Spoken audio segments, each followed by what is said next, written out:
ప్రతి మానవుడి జీవితంలో తుఫాన్ రావటం అనేది సహజం. తుఫాను లేని జీవితం మనిషి జీవితం కాదు. ప్రతి మనిషి జీవితంలో తుఫాన్లు ఉంటాయి. తుఫానులు కొంతమందికి భౌతికంగా వస్తాయి, కొంతమందికి ఆరోగ్యపరంగా వస్తాయి, కొంతమందికి ఫైనాన్షియల్ ఆర్థిక పరంగా వస్తాయి, కొంతమందికి సంబంధ పరంగా వస్తాయి. తుఫాను అనేది ఏదో కోణం నుంచి రావచ్చు, ఏదో పద్ధతిలో రావచ్చు.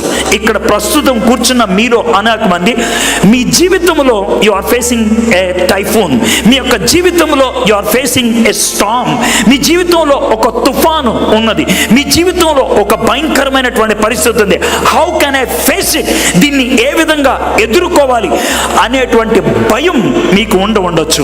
అయితే ఈరోజు తుఫాన్లు ఎందుకు వస్తాయి? తుఫాన్లో మునిగిపోయే పరిస్థితి మన జీవితంలోకి ఒకవేళ వచ్చినట్లయితే ఎందుకు మునిగిపోయే పరిస్థితి వచ్చింది? ఆ మునిగిపోయే పరిస్థితుల్లో మనుషులు ఏ విధంగా స్పందిస్తారు? చివరికి ఒకవేళ నీవు దేవుని బిడ్డవైతే అలాంటి తుఫాన్లో దేవుడు నీకు నేర్పించేటువంటి పాఠం ఏంటి?